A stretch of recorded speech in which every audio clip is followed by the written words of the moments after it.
There, and I'm back. And people are joining again, that's very good. There we are. Now I can say hi, Emma. Welcome to the stream.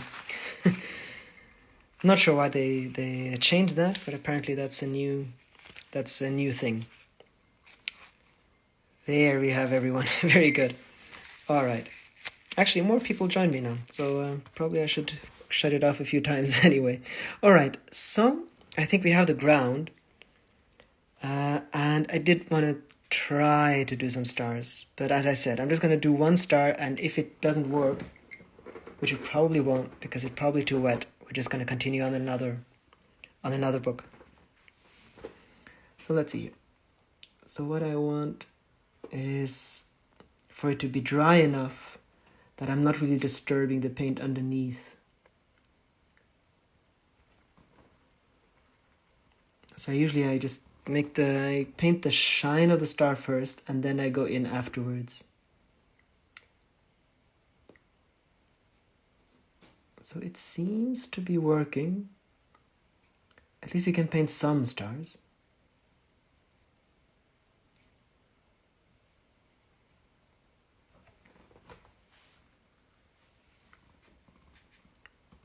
I'll paint some of them and then see.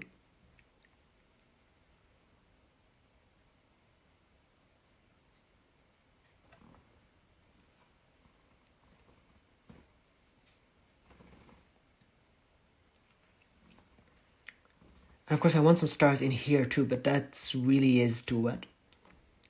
Let's just get some stars down, and then we'll go along with the other painting. Do you sometimes use a blow dry to speed up the drying process? Not usually. I have done it once when the varnish just wouldn't dry. But what I do, I have a wooden stove here, and I just huddle all the books around it, and that does speed it up a lot. So warmth really is the thing that speeds up oil paint. So for instance, my oil colors I leave outside during the night so that they don't dry.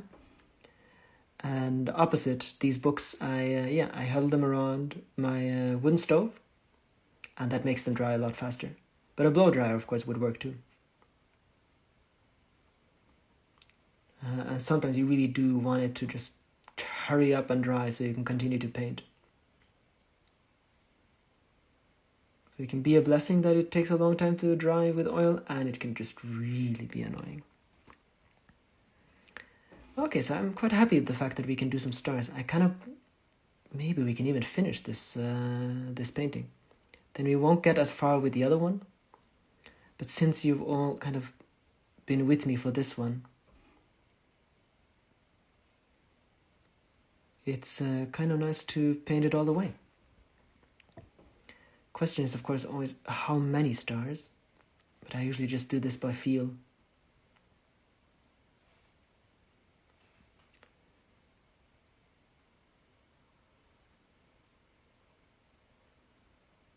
So this is just the shine, and then we can just do the other part right away and add the stars into the shine. Oh wow, that's fascinating that you keep them outside. Does the drying at the stove affect the finish? No, it doesn't affect it at all. It just goes a lot faster.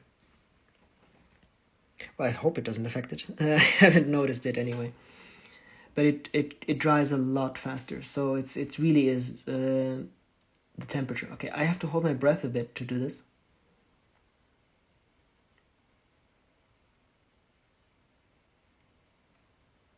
And we don't want that to be too extreme either. So a little bit more yellow, a little bit darker.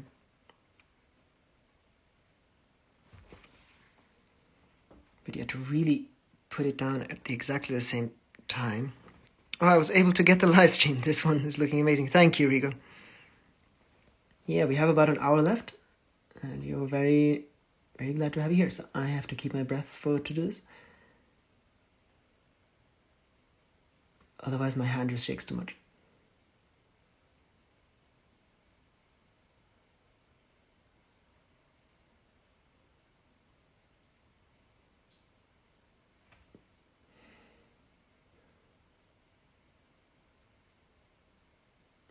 have one hand on top of the other, and then hold the breath and then put it down.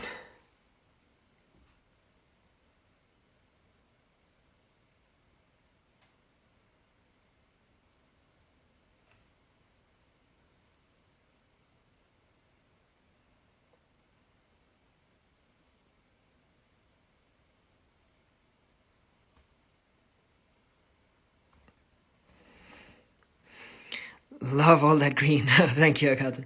Welcome to the stream.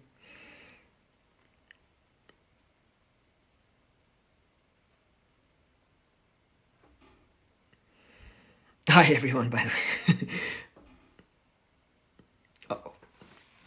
Sometimes it does go a bit wrong. I don't think you guys can see it from that far away, but I really want them to be perfectly round.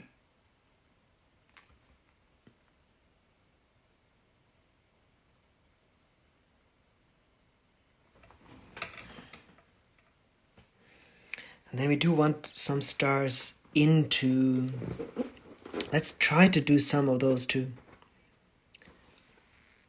So of course it's going to be behind the northern lights.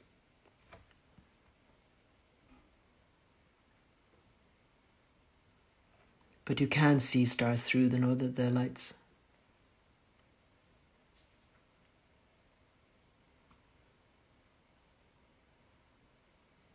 Sometimes if it's really, really light, there aren't as many as it would be on a truly dark night. The light can be incredibly strong. It can actually be so strong that it actually lights up the snow around them. But some stars are going to be strong enough to get through.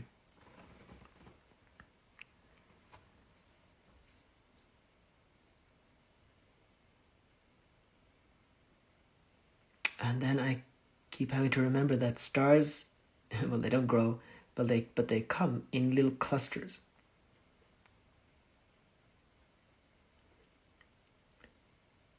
The thing with stars in a winter night is always to try very hard to not make it look like snow.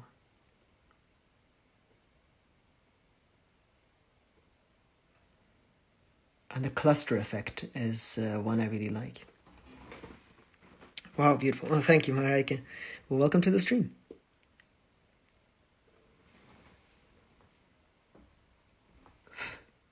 Oh, and there's a hair in the painting. Let's see.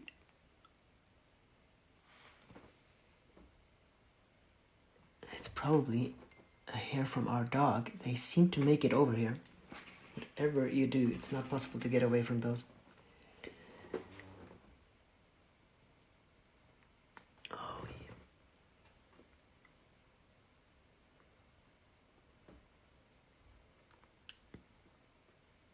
yeah. I might have to do a little operation there later. Ever considering having streams on YouTube? Yes, I keep considering it, but absolutely almost all my followers are here on Instagram. So it would probably be a very lonely experience. And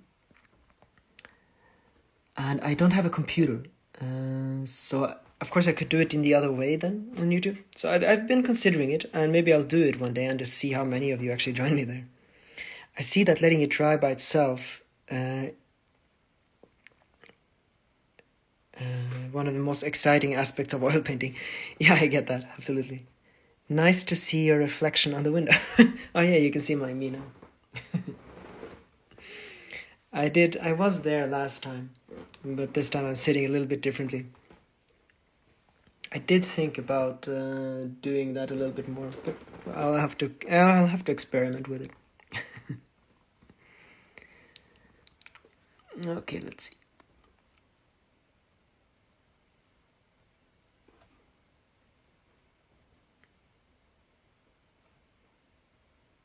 Of course, some people like to just spray the stars on, but I really like this, the control to know where each star is going to be.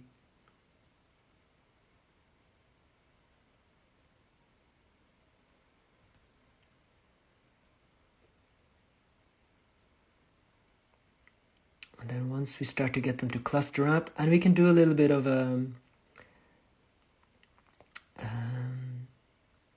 have no idea what, but make them a little bit more radiant too afterwards. And that's gonna look nice too. Make it much more of a Christmassy effect.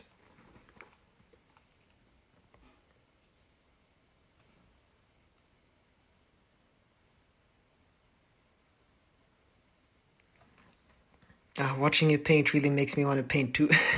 Well, that's very good. I am so interested to see what you're going to paint. I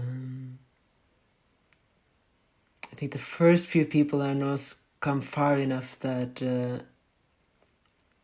some paintings can be shared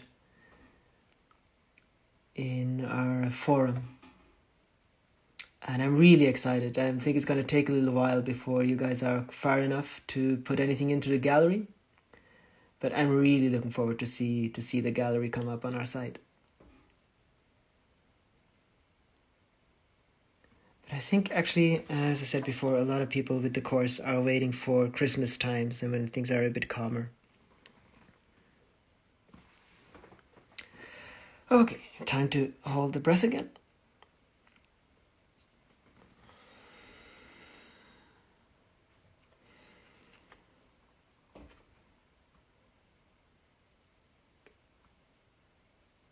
Oh, that wasn't entirely the way I want. Oh, never mind. I have to. Stars are really like a little operation. Be very steady on your hand.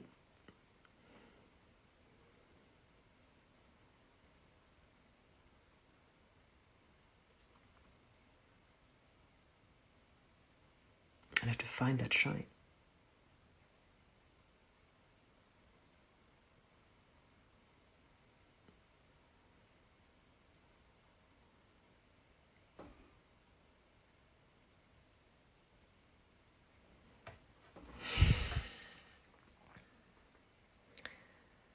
I'm structuring my studying, making notes. Very good, Emma.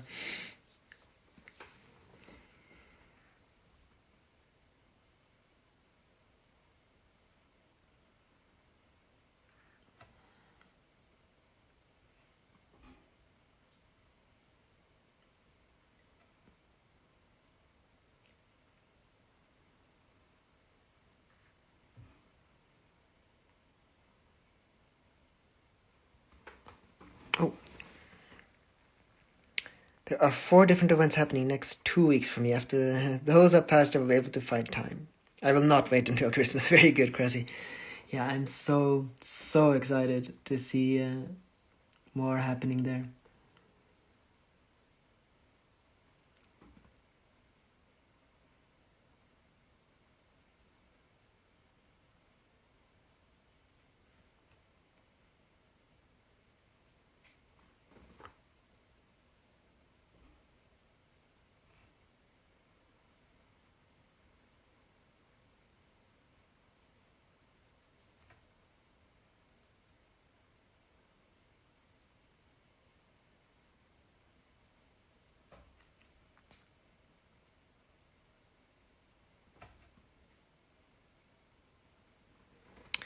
Instagram had easier accessibility to live streams, but it would be a good idea to post it on YouTube or even here on Instagram afterwards. So I do post it on YouTube afterwards.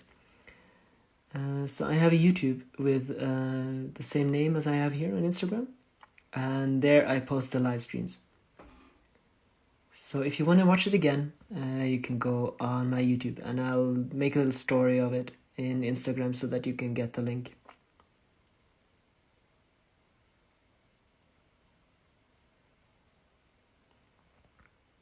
Yeah, I did think about doing more things on YouTube, but I'm just so busy painting and it's not really my thing. It's really Lena who makes the videos, so it's just become a home basically for the live streams.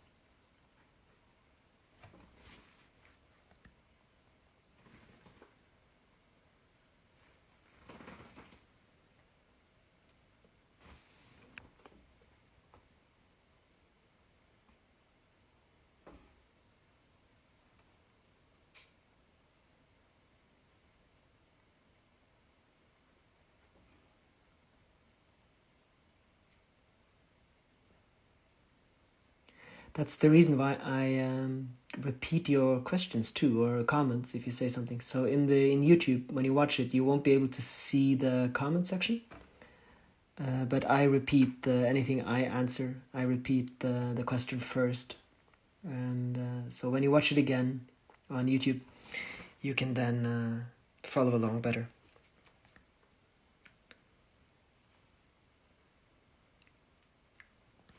All right, and let's go in with a small brush again and see if we can do some small corrections. So here, of course, since there's northern lights in the background, I don't want the stars to be too strong.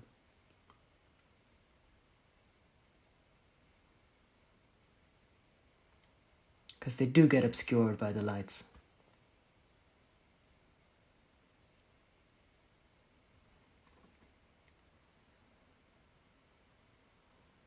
Just so you have some kind of hint of some stars there in the background. Sorry about that.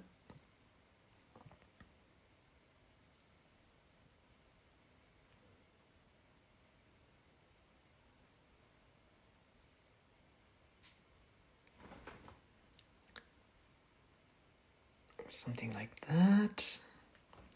And of course we could... Okay, I'm gonna have to go up to the stars. There's probably more things to be done here.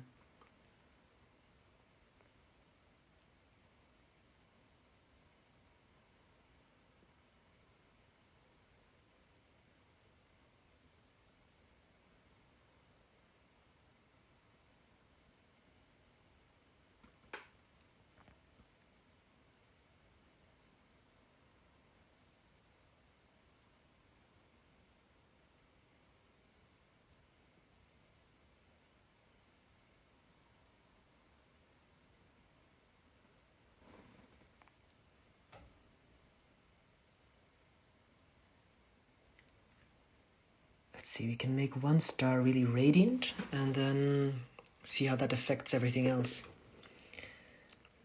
That's about the most precision job there is. Okay, let's see. Let's make this one radiant.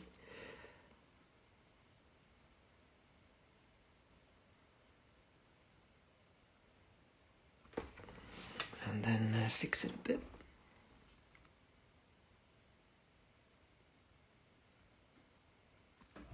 So that's usually a lens thing. It's not something you would see with your eye. But since we all kind of know that effect, I do like to have some stars that are radiant.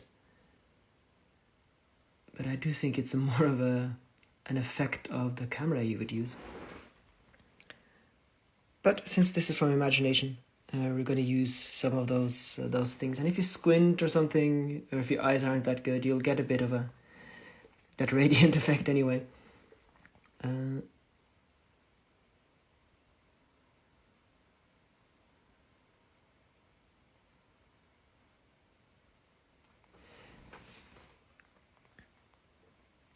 Oh, hello, Joachim. Long time. Haven't seen your sessions. That's very true. So I haven't had many in a while, and but now I've started, and we're going to do live streams here on Sundays. I have, and everyone else. We have decided.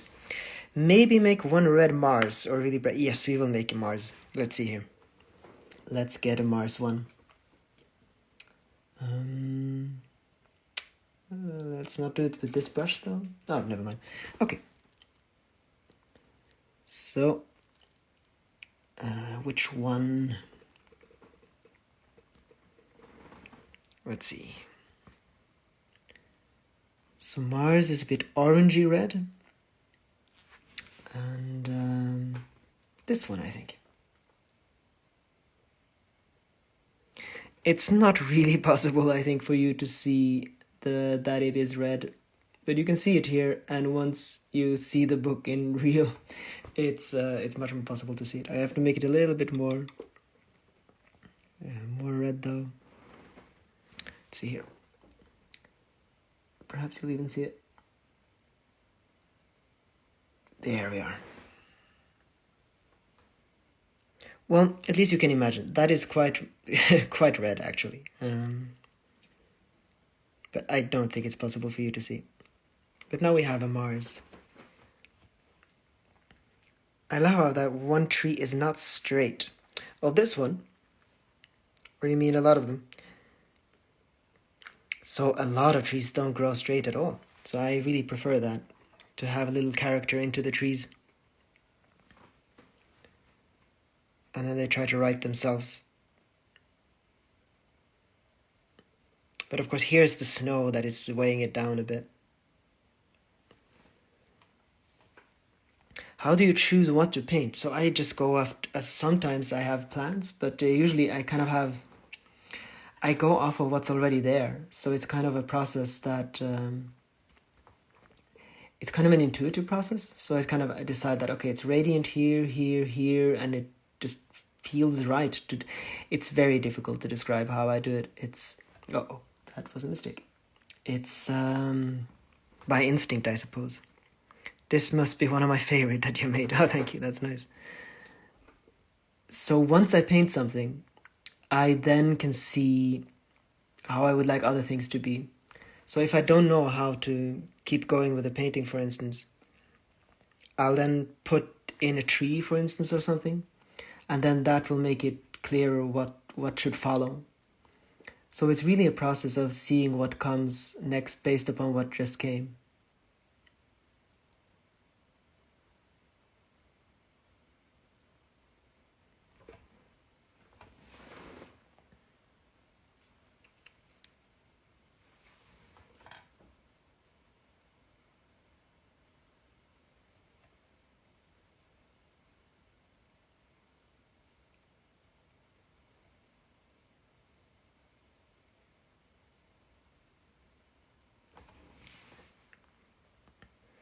Did you guys ever have any luck finding a permanent house? So no, we have not found a permanent house. We did decide that this area where we are now, we want to stay here. So we are willing to wait until we find it. So we have found a new place to live, but we are renting here. But this was the area we wanted to live in from the beginning, and then we kind of decided, okay, we'll look further. But now we have just completely decided that this is where we want to stay. So we're just going to get to know people here and give it time. But no, so we're renting at the moment, but we are really happy here. So we can stay here until we find something, and that can take time. And the nice thing is that this is just such an ideal place to live, and I have this studio here, and Lena has her own little house, and so on. So it's much easier to just decide that to actually stay here. It doesn't really feel that we are in a rush or anything. Do you ever fear of messing up? So I mess up quite a lot, and I've stopped fearing it because I know that I can fix it if I do. And how do you decide to a painting is finished? Also intuitively, or do you have a kind of checklist? Real estate is tough, that is true. So I do have a kind of a checklist. So I will paint over the entire painting and paint in different things and so on. But then once it's supposed to be finished, my checklist is, does everything have the same level of detail? So you can see that every tree here has the same level of detail. There's nothing that is more or less detailed than anything else. And that's the main thing. So it doesn't have to be incredibly detailed. The main thing that's important is that it's even, that it's on one standard. So you can think of a picture being blurry, and some other parts being incredibly sharp, and that's just going to look strange. Unless that's an effect you're going for.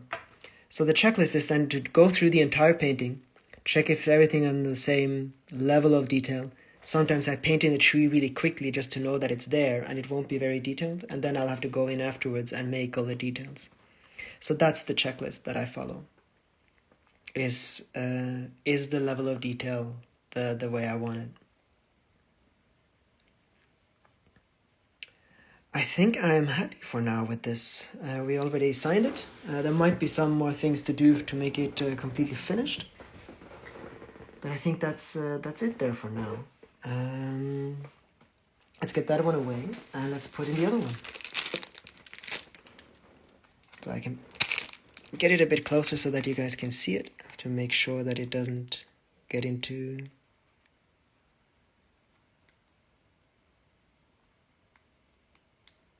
Oh, there we are. Do you think that renting gives you more freedom to go live wherever you want? Well, it does, but we don't actually want that freedom. We would like to find somewhere, because we know we want to live here. Of course, it does give you a lot of freedom to rent, but we don't need that freedom. So we know we want to stay here. But yeah, of course it does. So we are very free now. We could live basically anywhere in the world. But we want to live here, so we don't need that freedom. Thank you, Elizabeth. Okay, so there we are with the other Northern Lights. So this is painting very, very differently. This is not painted in an easy way. Because I want that movement, and it's not finished. So I want to go in first and do a little bit of work on the Northern Lights. This is much more difficult because you have to imagine the way it goes and so on. So I made a lot of shadows here, and some of that is going to be painted in with the lights. So I'm going to start with the blue color, and then I'm going to go in with the green afterwards. And let's hope that everything goes well. I have to figure out which brush to use. Thank you, Emma. Let's see if I have the correct brush here somewhere. Just an enormous amount of brushes. I have to figure out which one I actually want to use.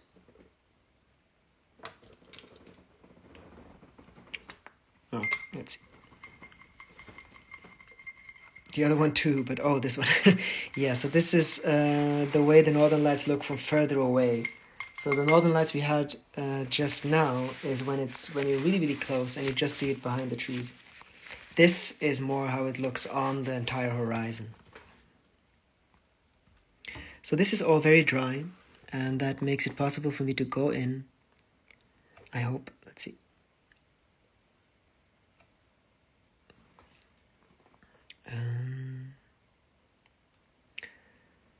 So we have to imagine that it's above us, and what's up here is closer. And then, of course, it has this snaking line. So we want to preserve that movement. Good evening, Path of True Nature. Welcome to the stream.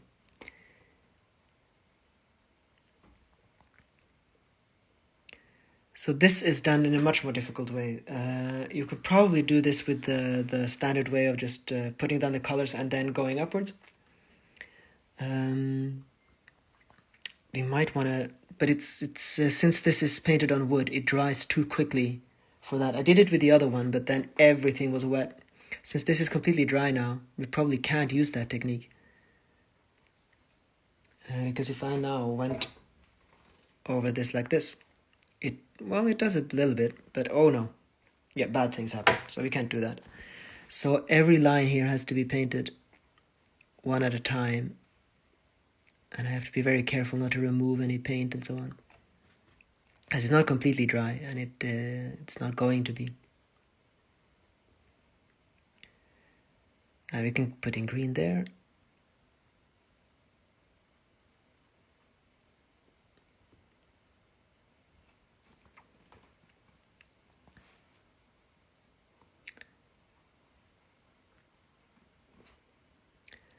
And then it might actually be nice to have some purple too. Purple is going to be, so the way the Northern Lights work is that different parts of the atmosphere get activated basically by the particles coming in. And at different heights in the atmosphere, they have different colors. Different chemicals in the sky get triggered, and quite far up it goes purple. And so the purple will always be over the blue here. So let's get some purple in before we do the other things actually. So it's basically always this. There are often quite a few different colors in the Northern Lights, but it usually follows this trajectory. Jesus. From purple to blue to green.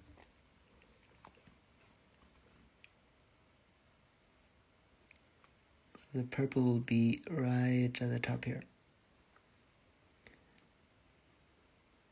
And then we can go in afterwards and we'll add some blue, and then we'll add some green.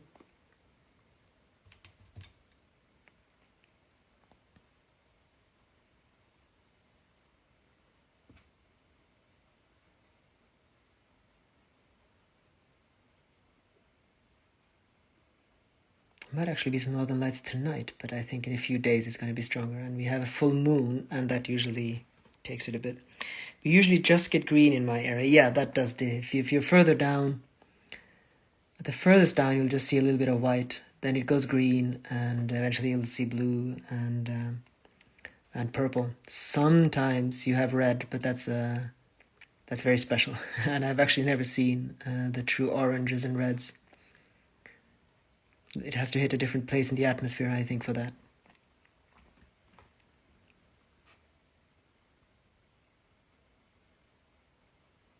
And the true wonderful purples you get only when it's really strong as well.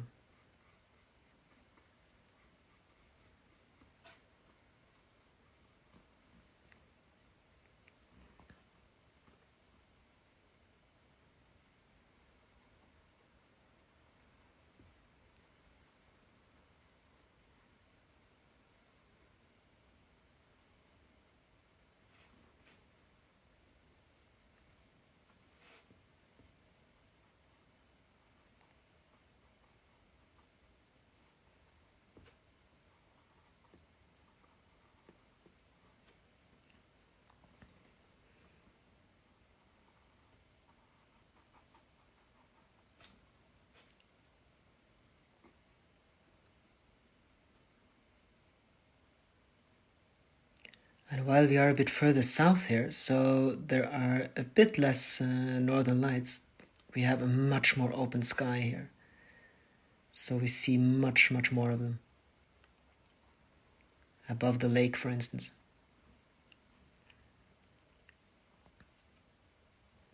All right, and then let's get some blues in.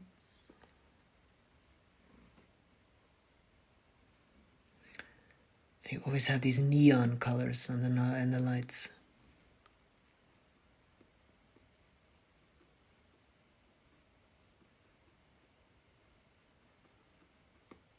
When it gets strong, that is.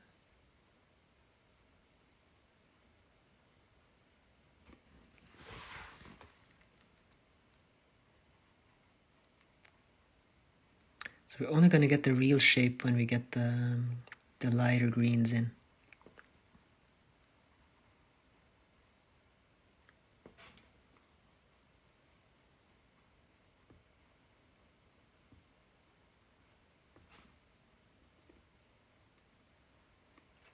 So right now I'm more concerned about just getting that the proper colors. And then we'll do more of the shape afterwards. So I have it like this.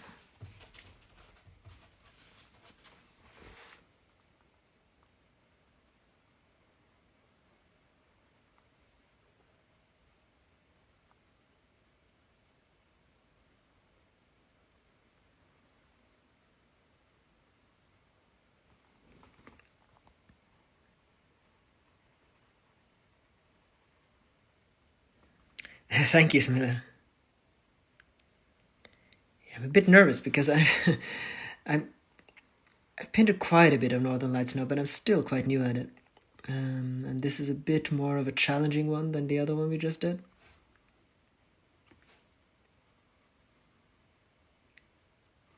So if I talk less, it's just because I'm more nervous, basically.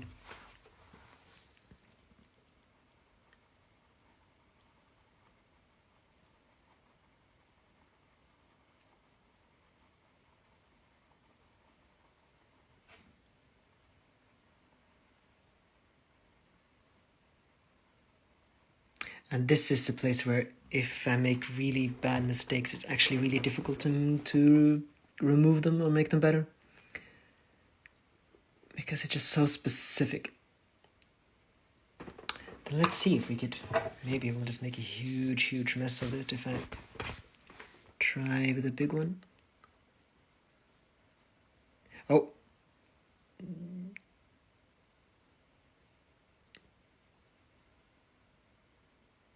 Yeah, that's probably not a good idea. Let's see.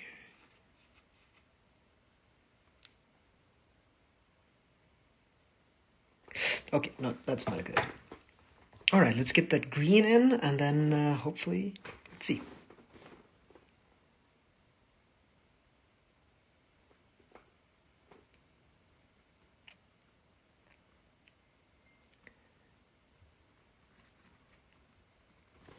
So I thought it was completely dry. It might actually need to be even drier than this.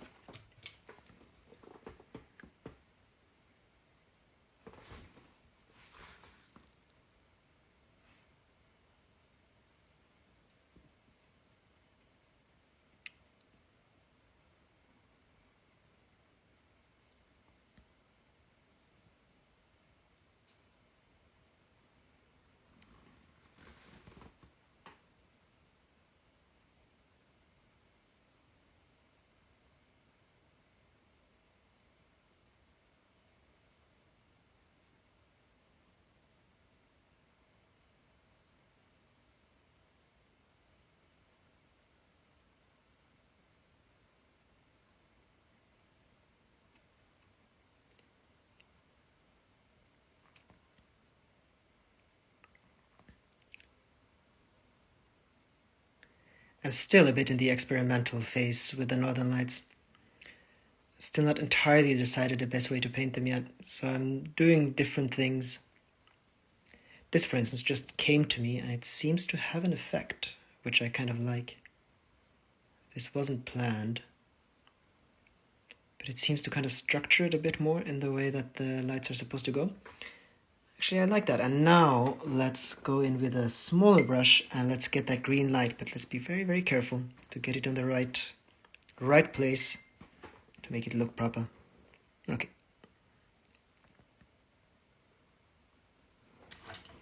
And actually, let's get the little bit darker green first, and then we'll go in with a really light green afterwards. Very, very beautiful. Thank you, Cressy.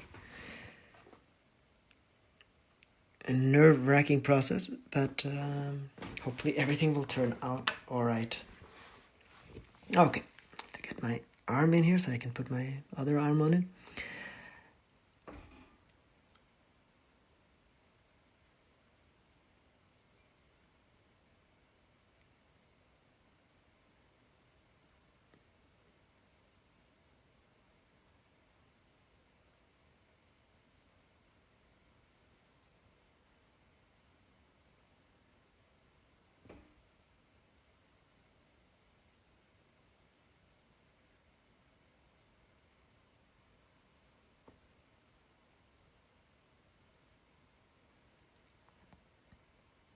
Okay, I have to remember the band that happens. And that's the effect that I really want here. So the green is going to follow underneath. We can just place the color first, and then we can get the movement afterwards.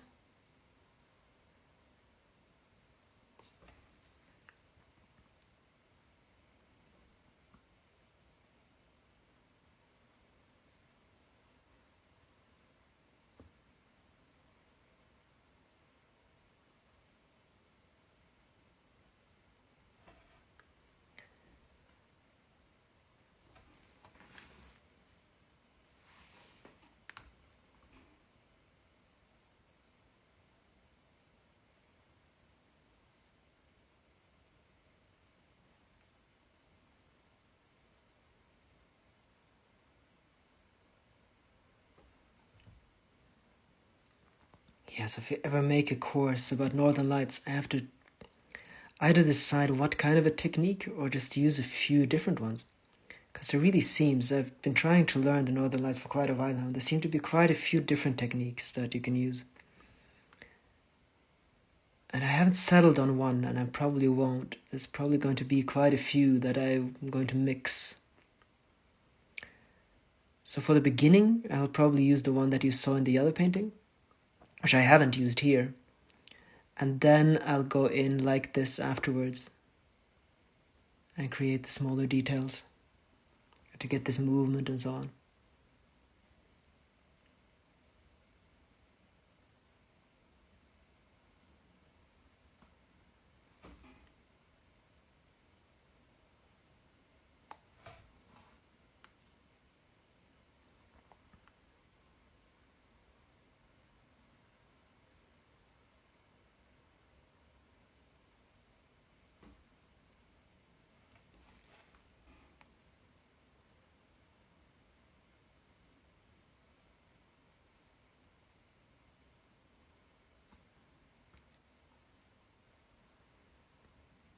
All right, I think we have the green in the right places.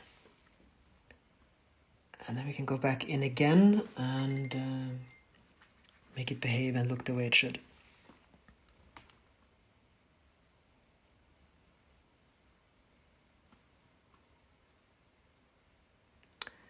But with everything, the more I paint the lights, the more I understand, at least a little bit, how it's best to paint it, the more fun it's getting. I waited such a long time to start painting it. Do you have a daily schedule going or going with the flow? So I have a very strict daily schedule. It seems to be best for me. So I wake up at a certain time, and then I make a fire and inside, and I get my breakfast, and then I go out here, and I make. So I have a very, very clear schedule now. And I know when I paint, and then I make a midday meal at the same time, and then dinner at the same time. So I have a very careful schedule, which fits me very, really, really well. I'm not a very rigid person, but I think that's why it just works so well to have a very clear schedule. It means I can lean a little bit back, and I don't have to think too much, and I can just I know what to do.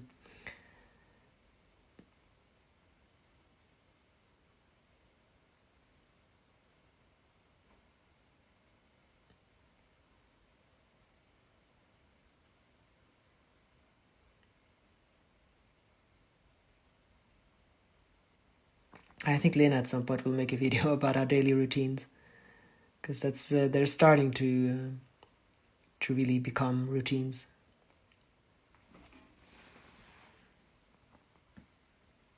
So this is a detached studio. Yeah, so this is a studio, basically moonlighting as a studio. It's actually a greenhouse, but it was used as a studio before I came to, which is why it just has an enormous amount of windows.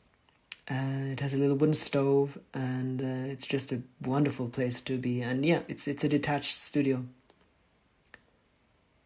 So I can actually go out here and start my workday, and then I can go back in again in the evening. And do you usually take weekends off? I usually don't take weekends off.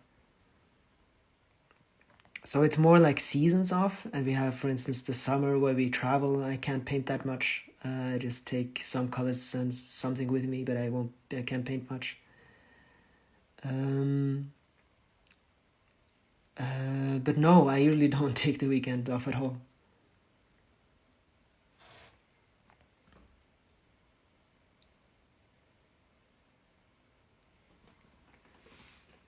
Oh, it would be wonderful to do a studio tour for us to see. Sure, we will do that.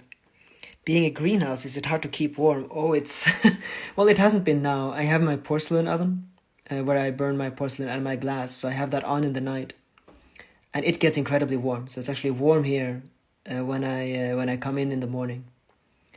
There's not additional heating, except for a wooden stove, but my oven, which goes up to 800 degrees Celsius, keeps it incredibly warm. That being said, we have only had a few degrees minus here, and I was warned that when it goes down to minus 30 or even 40, it is going to be a challenge. So I haven't put any plants in here, because who knows how cold it's going to get in here, so that it might become a problem. Which materials are the best for you to paint? Well, it's the easiest is this. It's oil painting. So oil on wood like this is the easiest. But I like the different ways of painting. So I really enjoy glass painting and porcelain painting. But it's a much more of a challenge to paint on glass and porcelain than it is on oil. Maybe because I started with oil, but I think it's just in general, it's just a harder thing to do.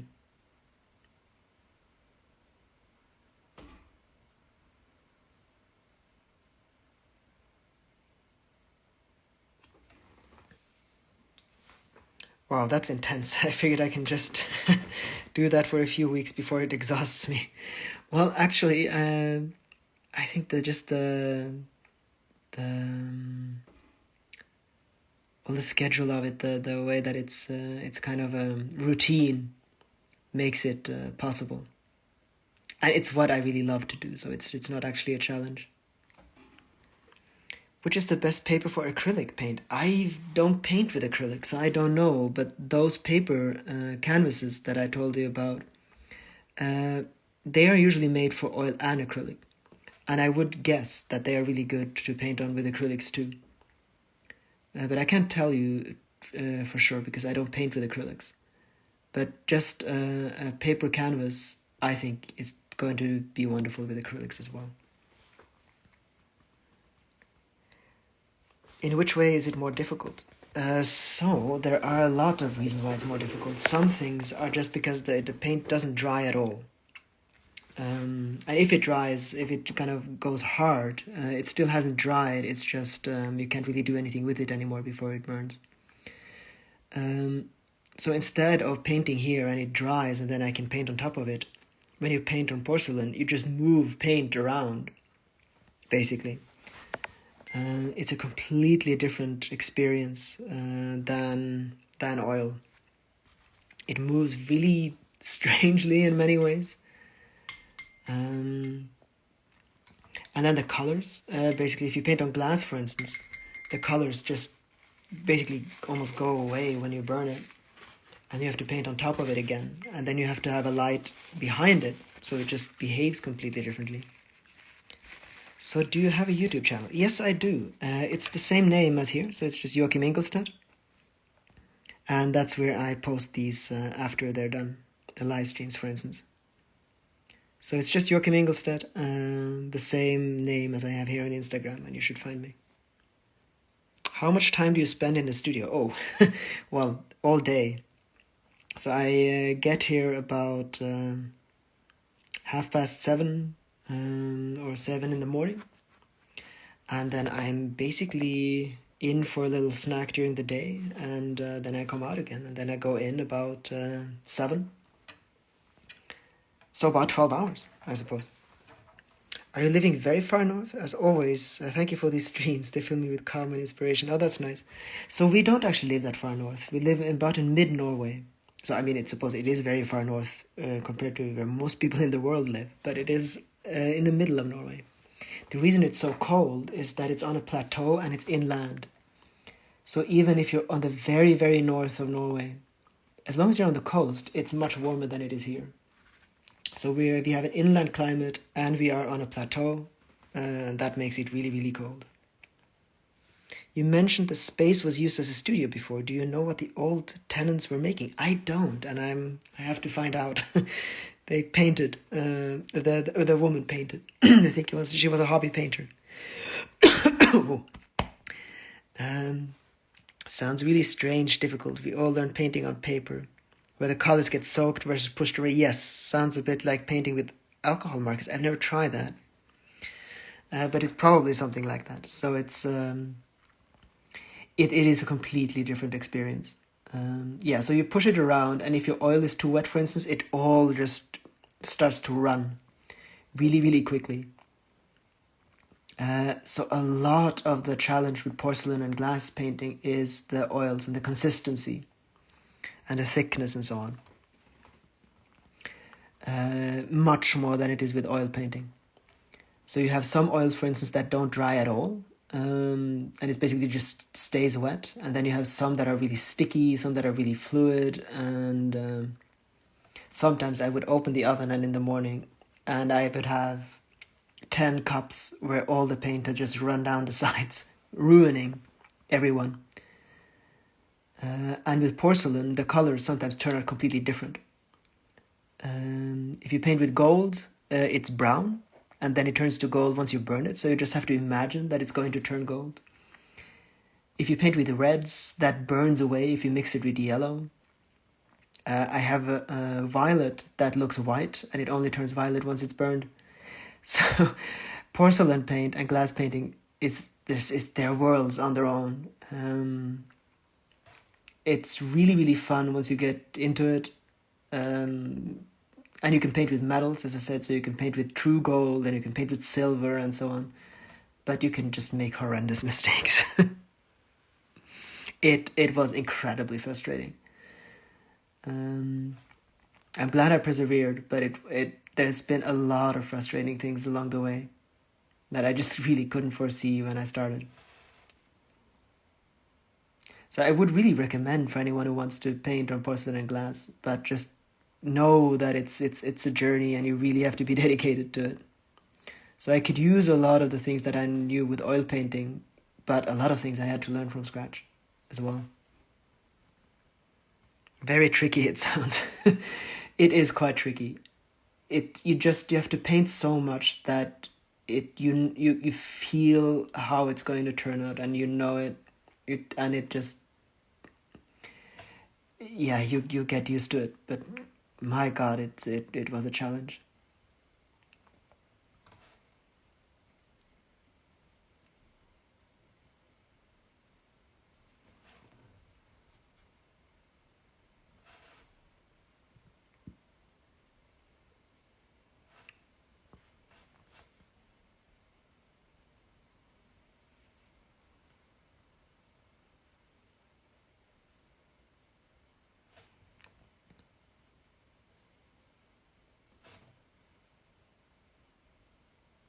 Perhaps we'll do a course with porcelain painting, but it's at some point, but it's so specific and you have to have a kiln.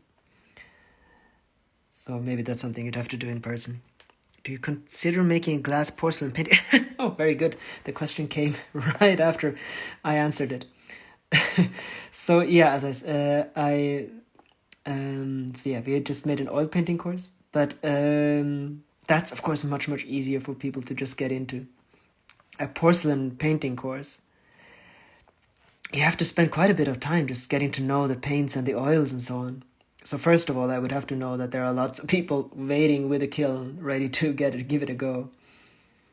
But maybe that's something at some point when we get a farm and everything's settled down, maybe in the summer we could have workshops and people can actually learn it in person. I think that's probably better.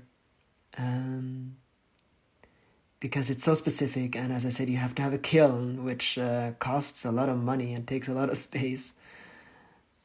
So I think that might be something that's better to do in person. The plan first is just to make lots and lots of other oil painting courses with all the different themes, like northern lights and winter and flowers and so on. How did you get inspired to do it anyways, to stick through all those challenges? Well, I wanted to find a way to survive as a painter, and I wanted to paint something that people could use instead of just an oil painting. I wanted to paint something practical. And this book idea came a lot afterwards. I had no idea how to do it with oil, and I knew I couldn't paint oil on a cup or a glass or something. But I also knew that there's only so much space you have on a wall, but everyone has more space in their cupboard. And then my father actually came on the idea that I should paint on porcelain orbs for Christmas. And I did that, but while I did it, I painted a little bit on cups too, and they just sold out really, really quickly. And that was kind of done. And then at some point, I moved on with glass painting as well. It was just the idea that it was practical first, and it's easier to sell. And then while I did it, I realized how much fun it could be. And then with glass painting, the fact that you have a light source. So for instance, here you have an actual candle, you actually have an actual sun in it. Was just so much fun to do that I was willing to go through all of the challenges and learn it.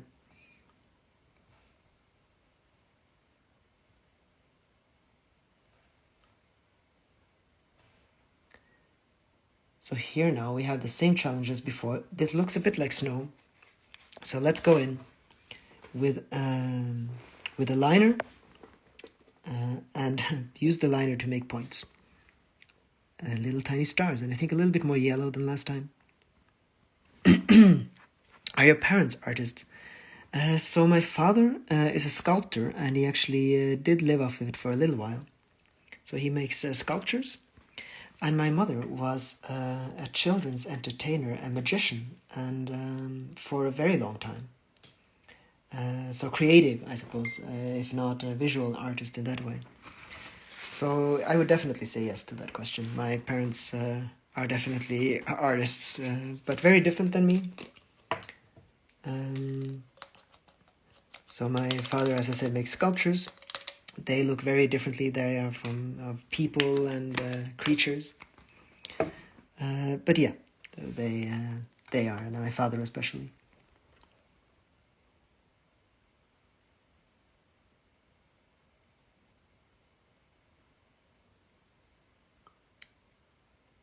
He is actually taking the course as well, so I'm very excited to see what he's going to create. Coming from a completely different tradition of art than what I do. Growing up in the 60s and 70s. I find that journey of yours to be very impressive. And how long did it take you until you were ready to sell? Oh, that took a long time. Well, actually, I was very ready to sell a long time before people were ready to buy. But I think that's the way that... so I painted for a few years, quite a few years, before I finished anything. So I didn't finish paintings for a very long time. I just kept painting and painting and painting, and I didn't actually, finish them. So I started, in 2014, I think I made the first ones, and I started when I was 19. To do some mental math, 2010, 2000. So maybe 3-4 years before I sold a painting, and then it was kind of to family and family friends. So something like that. What materials did your father use in sculpture? So he used, I have no idea what it's called in English, utang. It's a porous stone. All right, there my clock is going off again. 19. And I now have 2 minutes remaining of this stream. So I think I'll use that as an excuse to finish there. I'm going to give everyone a little bit of time to say goodbye.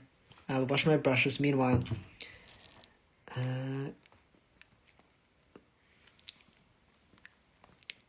And the glass journey itself, that went a lot faster because I was already creating the shop. Okay, I have 1 minute.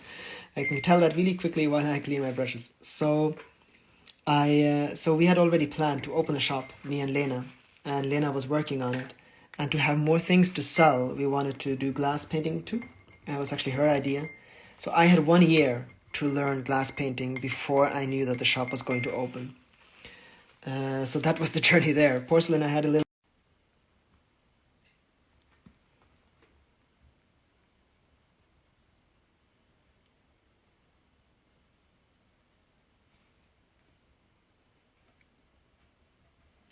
And there we are. So now we're live on journals. So welcome to the stream. Today I'm going to be painting further on the journals that we started last time. Oh yeah, so welcome everyone. Welcome Cute Animal Stones, and welcome everyone to the stream. It's so nice to have you guys here. And as I said, I am now painting for our Christmas launch. And so everything we're going to do is night with stars or snow. So this is a bit of a new design, inspired by one of Lena's photos actually, but not painted from it. So yeah, let's see here.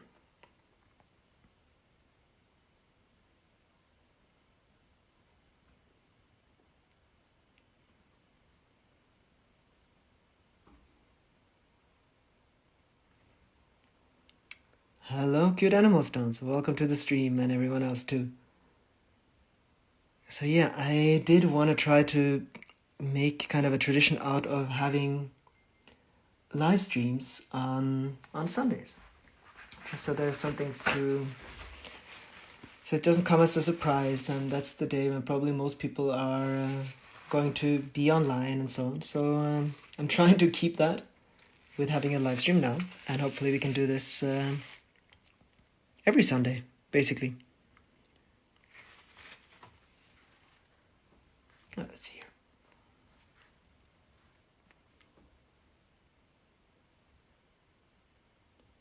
Now, this is very kind of tiny little work, so I have to keep my breath sometimes, which is why I'm talking a bit strange. Happy Sunday, everyone. Glad to be here tonight, Julie says. Well, welcome to the stream, Julie. It's nice to have everyone here.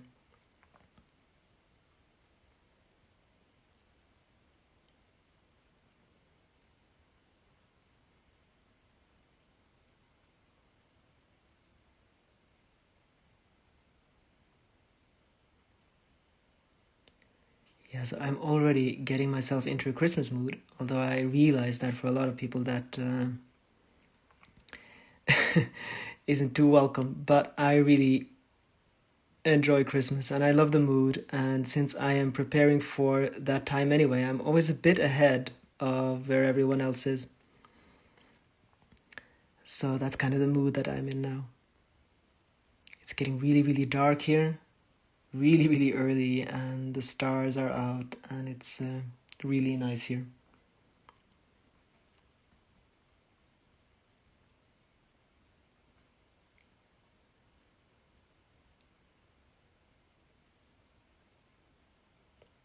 And I've actually had quite a bit of northern lights here already, and I'm excited to see how it's going to progress through the winter. Though actually I've heard that the activity is the strongest now in autumn.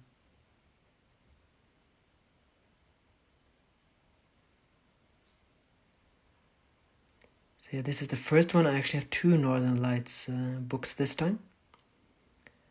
And this, we still have the stars to do, but I'm not sure if it's dried enough for that. Lots and lots of detail. I just want to really cover this with details, and then we'll see what we're going to do down below. I'm not entirely sure about that yet. But I wanted to get this done first, and then we can go there.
Plans for Christmas. So our plans are we are going to stay here and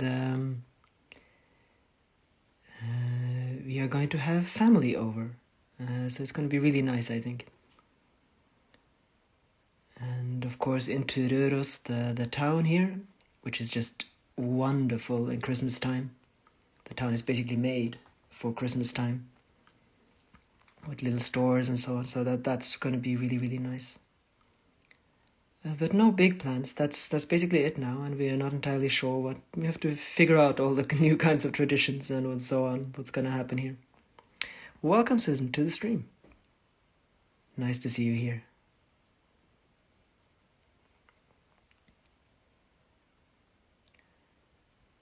So I'm going to go down to Oslo to see the family, my family, in kind of a little bit before Christmas, but otherwise we're going to stay here. And yeah, I'm going to figure out all the new kinds of traditions that we haven't established yet. Hi, Susan. Hi, Ahmed. Welcome to the stream. Nice to have you here.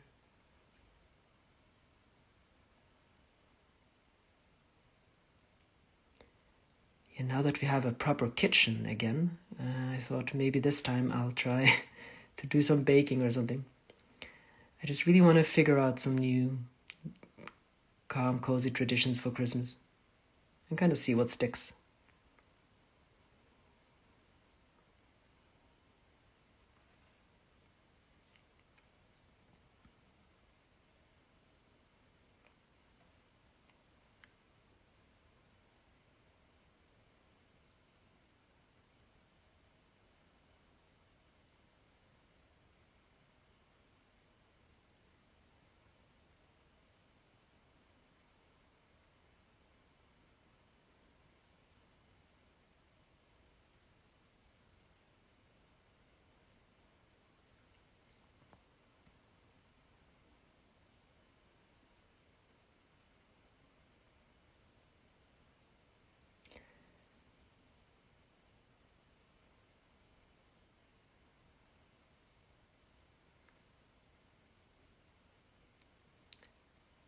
Then I think I'm going to buy some really large canvases. Once this Christmas launch is done, I'm going to paint a little bit for a New Year's launch, which is going to be quite a bit smaller, but otherwise I have a bit of free time, but things kind of slow down after Christmas. And I want to try to paint some really large paintings again, which I haven't done in a while.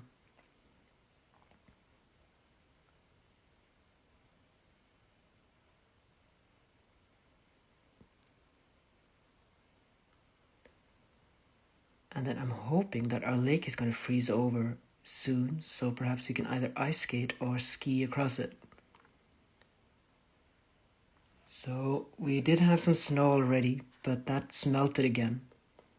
But now I think the day after tomorrow, the cold is going to come and probably stay. So true winter, I think, in a few days, it's really going to set in. And this is actually, as I think I've said before in these live streams, this is one of the absolutely coldest places in all of Norway, which is saying something. So it's a huge, huge lake here where we live, but it's going to freeze entirely over. And it doesn't really rain or snow much here. So some years, apparently, you can ice skate all the way across it.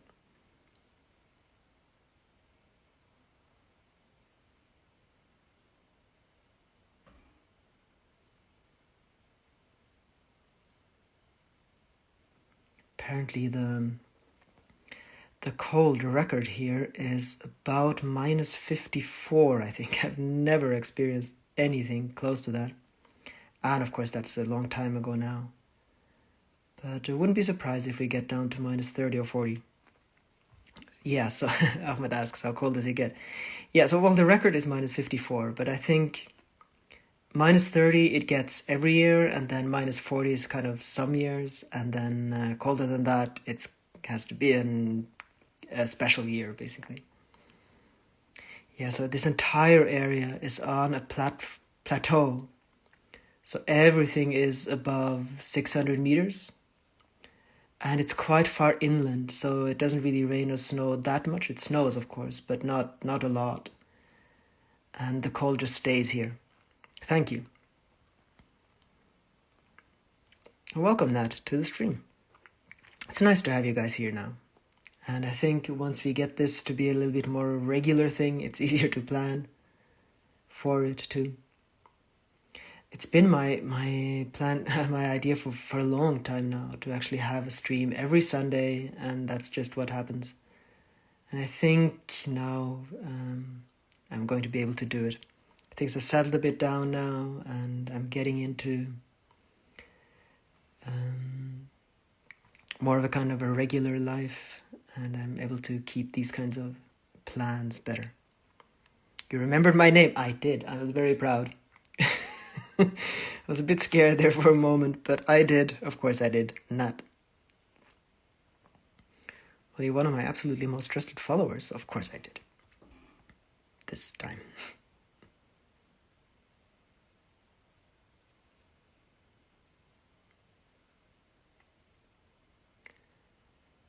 So yeah, I think it would be really nice to have this absolutely every Sunday. It's kind of like something that's that you can kind of put on your calendar. Let's see, though. I'm not making any promises, but that's what I'm hoping to do.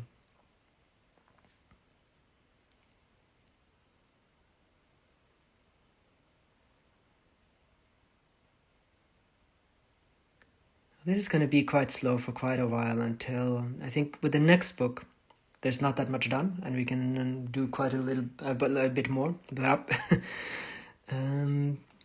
yeah, I don't think anyone is here for a huge amount of excitement anyway. It's kind of nice. It's just this kind of little open room where people can come and go. And then you can check back in after half an hour and see if there's any progress. Hello, Yvonne. Welcome to the stream. Thank you, the puzzler.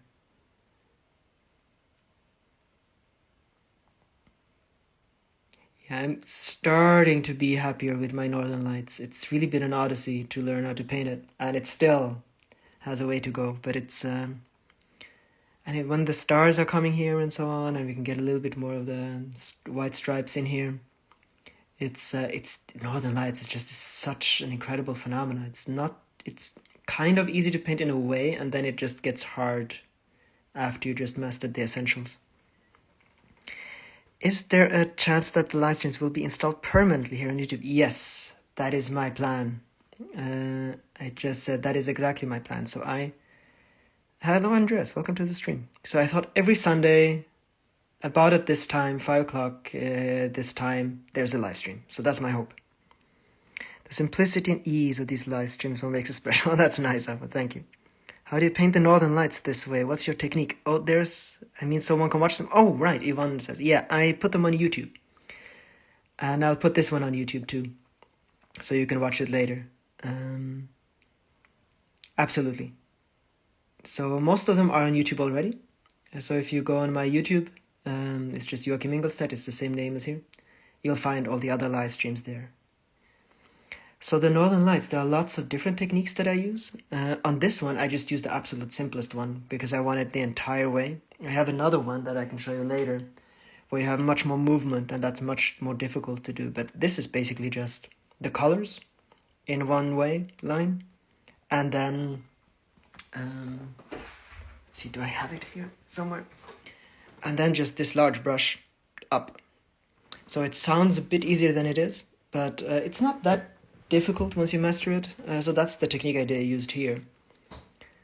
So that's the easiest way to do it. So it's actually probably a lot easier than it looks, this way of doing it, as I told you. I have another one which is a lot more difficult.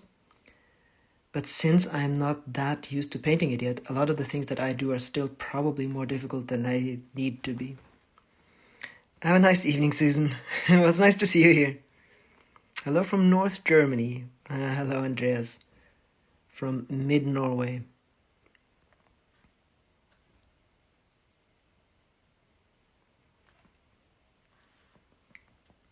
So yeah, there are lots of ways to paint the Northern Lights. But I'm probably going to do more of the technique that I used here and then go in afterwards and do what I'm going to show you in the next painting. So kind of mix it, the easy way to do it, and then go in and do it in a more difficult way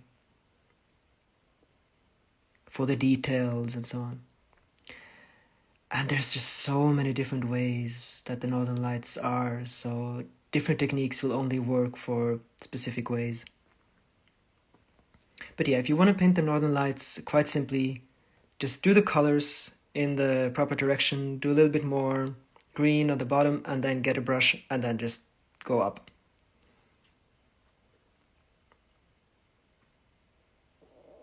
At some point, I'm sure we'll make a course with painting the Northern Lights, but I actually have to progress a bit more myself before I dare to do that. The most difficult thing is actually, I can show you here. I've painted the Northern Lights on a lantern, and that is, my God, that is an odyssey of its own. I have to show you the technique I used there, but it's probably incredibly inefficient. But I basically painted over it 20 times and put it in the oven. Because with glass colors, it's just a completely different way. And that's really been a challenge.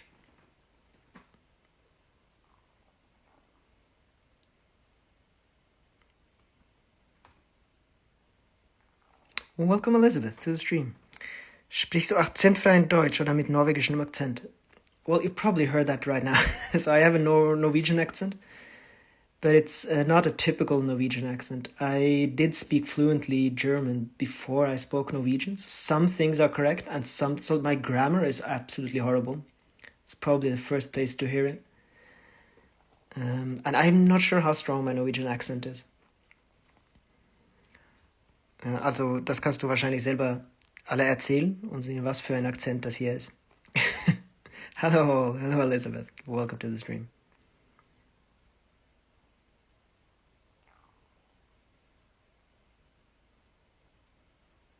So it's probably a bit of my own accent. It's probably a bit like my English that has an accent, but I know when I lived in Australia for a bit, and people did have a little bit of trouble placing it. So it's probably something like that.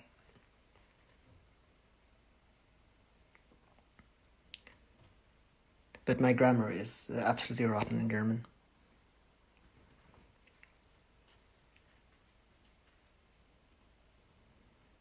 Okay, ein bisschen besonders. so Tegay says it's a bit special, different. Yeah, that's exactly.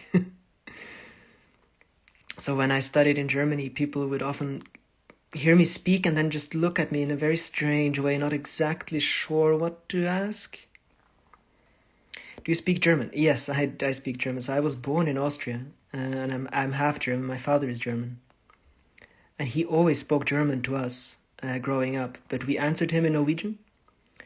So I always understood it perfectly, but then we moved when I was about 4 to Norway, and then I kind of lost my German a bit. But then I studied in Germany, and then it came back. So it's a very strange journey that my German has taken. And Lena, of course, is, if probably everyone knows Lena. Lena, my girlfriend, is German, and we speak German together. And that has, of course, improved it quite a bit.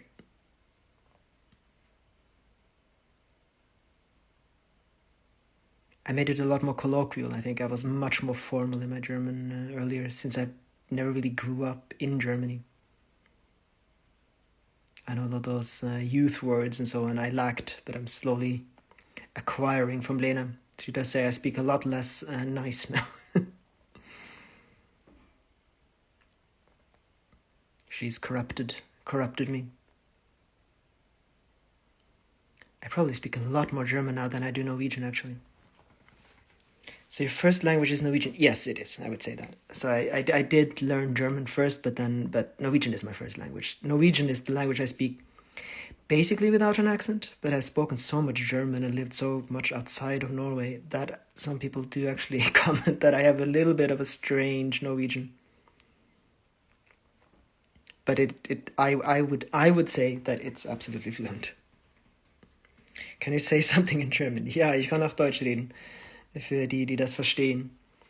Also mein Deutsch ist wahrscheinlich so ein bisschen ein Hochdeutsches mit, ich hatte eigentlich einen österreichischen Akzent und jetzt ist er einfach ein norwegischer Akzent, würde ich sagen. Aber ein Hochdeutsch. So that's my German.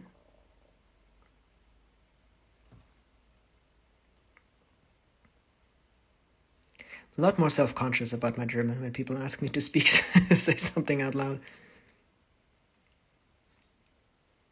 But I'm sure there are a lot more people here that understand German than Norwegian.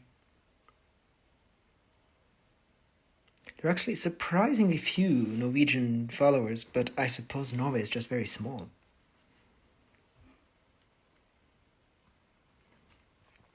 Ein bisschen Austria ist noch drin. All right, apparently I still has a bit of an Austrian accent tucked in there somewhere. Oh mein Gott, ich höre den österreichischen Akzent. Kein Österreichisch mehr. Ach so, also unterschiedliche Meinungen hier. But since it's just an odd mixture of everything thrown together, I'm sure that there are lots of different things in there. Kannst auch was Norwegisch sagen? Ich kan auch Norwegisk. Yes. Jeg kan også snakke norsk. Så norsken min er en smule formell. Du kan antakeligvis høre at den ikke er en sånn vanlig.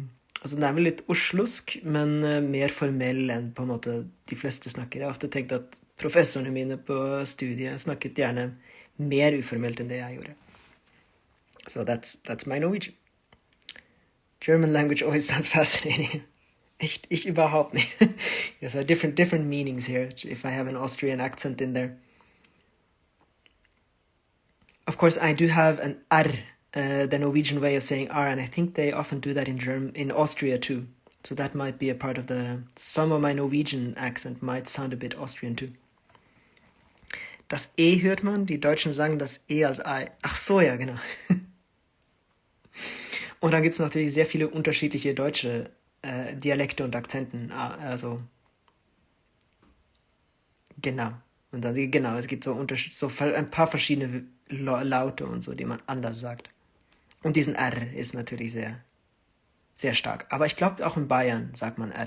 Aber vielleicht nicht so deutlich. Thank you, Mary. So we're getting there here. What would you recommend to someone who's learning Norwegian? I want to learn, but it is really hard. So of course the best thing would be to be a little bit in Norway. The thing about Norwegian, of course, since it's such a small language, none of the language programs I know probably are in Norwegian. I know Lena used an app, and I think there are lots of good apps. Then you can listen to Norwegian podcasts if you're a bit further along. I do believe that those apps are pretty good, so Duolingo or something. Your Norwegian is so close to Swedish. Well, it's a very formal Norwegian that I have, so it's probably quite easy to understand compared to many other people that speak. But learning Norwegian is, especially if you're an English speaker, and if you, of course, German and English, then it's much easier still. But it's actually quite an easy language to learn. The grammar isn't very difficult. There aren't a huge amount of different words as there is in German. But use an app if you don't know any Norwegian at all, and then listen. I think that's a very good thing. Maybe even listen to songs, Norwegian songs, just to get familiarized with the language. I think I've of course never learned Norwegian in that way, but I think those are the kind of the best ways, unless you actually plan to live here. And if you do live in Norway, then don't... Basically, you should not let anyone know if your English is really good, because people will just switch.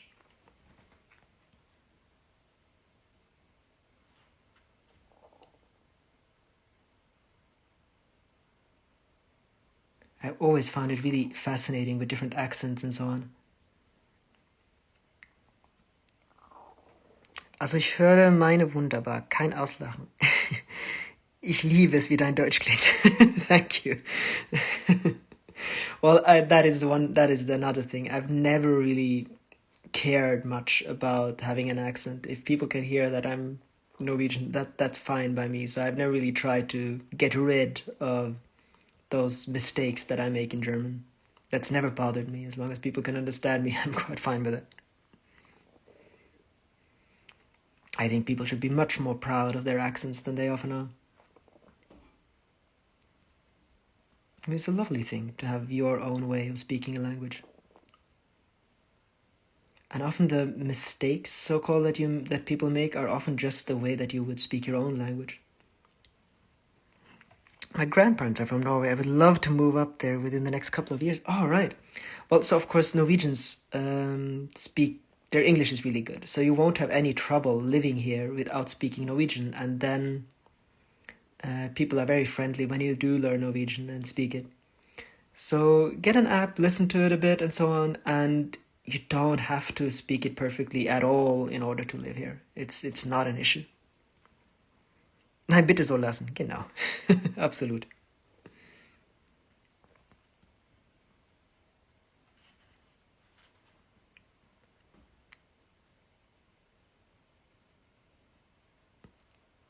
In Australia, actually, a lot of people did seem to think that I was from South Africa. And I think that's because the Afrikaans is kind of a Dutch dialect, basically. And that's kind of similar to German and a bit Norwegian. So that's probably where my accent comes from. Agree, speaking foreign language is so tricky, I also find. People understanding one another is what counts. Exactly. I mean, language is so fluent anyway, and it keeps moving, so I think it's really fun and really nice that everyone has their own way of speaking and everything, and it then creates something new, you know.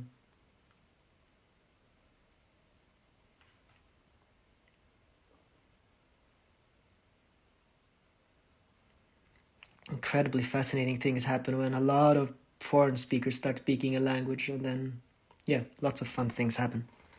Would you say it's hard to find a job in Norway that allows you to work from wherever? Oh, that is not that easy a question. I'm self-employed. I've never really...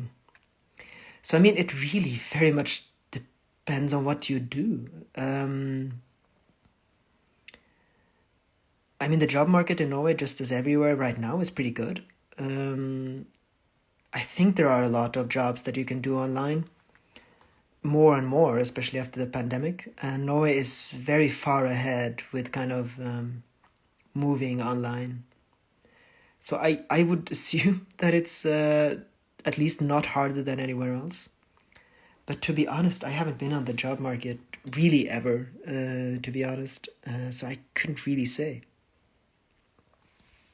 Of course, if you're a freelance landscape painter, you can work from everywhere. So I can recommend that. But it's not a niche that's very easy to get into.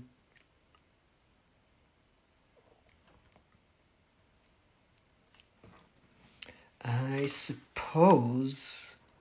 Well, I mean, if you're kind of a kindergarten teacher or something like that, you could, of course, live anywhere, and there's a huge need for that. So something like that. I think a lot of the generic jobs would be a great help, basically. They're in nursing or kindergartening or in school or something, there's a huge amount of... there's a huge need for people. And then, of course, if you're a designer or something like that, you can work online and so on. Did you study at a university? Art? No, I did not study art. No, I studied at a university, but I studied politics, and I learned art on the side. You and Lena are such a great inspiration to just follow your passion and make a living of that. Well, thank you. It's not been that easy, I have to say. That's kind of just to warn everyone that you really do have to really, really want it. It's not been an easy road, but I'm glad we can be an inspiration.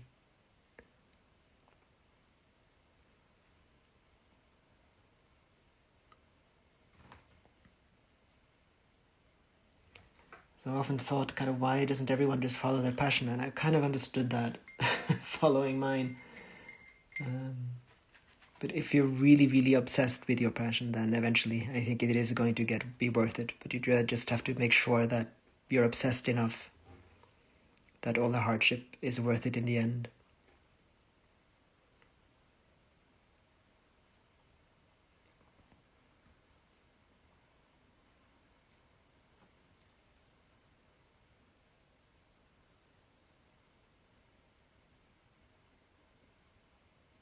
So here at the bottom, I'm just going to cheat a little bit with my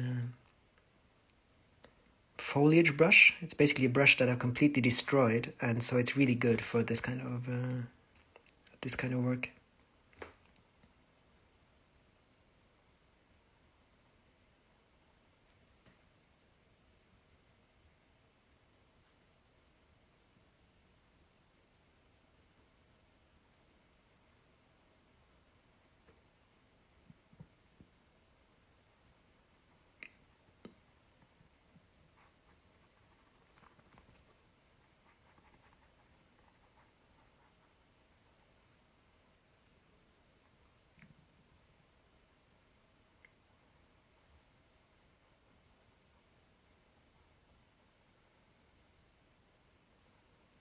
I mean, if you're willing to move to northern Norway, then it's probably a lot easier. They're absolutely desperate for people up there. If you're Norwegian, you can actually get rid of your student loan if you're willing to move up north. Every year you live there, you kind of get a certain amount off your loan. So it really just depends on where you want to live. If you're quite free for where you want to live, then it's possible to go to this website for the commune, for instance, the municipality, and just hear what they need. Okay, so we're basically done with that. I did think about stars, but it's still not completely dry up there. So let's see. I did kind of think... So there's no snow on these trees, but what I thought is perhaps there's just been sun and it's melted off, but down here there's still... the sun hasn't reached, and so we might have some small trees with snow or something. Not entirely sure. It probably should have stopped here, the book, but since it doesn't, welcome, Krusty, to the stream. So glad you made it this time. So I'm just gonna try to do some colors here. I think there is gonna be snow on the bottom, and then we'll get some of the light of the sky into the snow here. Gonna have it really dark by the trees, almost black. And then we're gonna get some color here, and then we're gonna get the light of the northern lights into the snow so it reflects, and then see what we can plant there. You match the color so well. Oh, thank you. Let's see here. I'm always so happy when I catch it. That's really good. I'm so glad that you made it, Krusty. Welcome to the stream.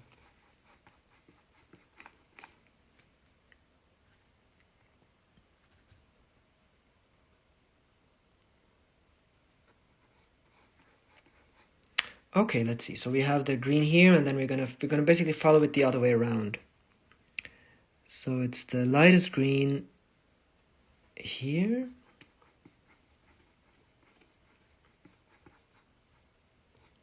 And not too extreme, but it's not a reflection like a water reflection or something like that. It's just going to be quite mild.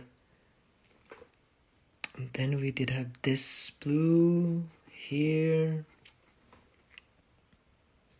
I'm so busy for a period now, but in December I can't wait to start the course too. Oh yeah, Krusty is a member of our painting course. And I'm so excited that people have started to paint there now, and I'm sure a lot of people are actually waiting a bit for December to really start. This is a very busy time. I've heard for some people that they wanted to wait for December, so I don't think you're alone there. But then in December we can all start. I'm so excited to see what you guys are going to paint and so on. But I'll be patient and we'll wait for December. That's quite fine. And at some point I'm gonna have to make a course, as I said, about the Northern Lights. But there's lots of practice for me to do first. Okay, I think we have a little bit of the... I think we have the color. Could do a little bit more at some places. I don't want to do it too extreme. Do you have any tutorial to learn? So yes, so we have a painting course. It's on Art of Nature, so it's on my bio. Yes, exactly. It's a course you can do whenever you want to. So there's about 5 hours. And you get to be part of the forum, which is why Krasi said that she's going to start painting then, because we have a forum where everyone can join and can show off what they've done and so on. But yeah, so you pay and then you get the course, and you have it forever. And you can do it whenever, you can do it as many times as you want to. There are lots and lots of lessons, 5 hours in total, but lots and lots of individual ones. And we go through everything from how to mix your colors and how to set it up. And so it's a beginner's course in this way of painting. I'm so excited to see myself what I can paint. I didn't know I had it in me as a passion, but you managed to unlock it somehow. Oh, that is so nice. That is exactly what I want to do with the course, is to unlock the passion. I really, really want more people to paint in this way and have everyone to share it with. So I'm using oil, but since I've let this dry for quite a bit, it's quite similar to acrylic. But I'm painting in oil at the moment. Can I rewatch your painting course, or is it a real-time course? So you can rewatch it as many times as you want to. You're going to have it for a lifetime. So it's once you buy it, you have it, and you can do it as many times as you want to. You have a login, and that's gonna stay, basically. And then you can ask me questions. We have a forum, and you can post your paintings in the gallery. And we're going to make more courses. So the plan is basically to keep it up. So once you have it, you're a part of the course and so on, and things are going to keep coming.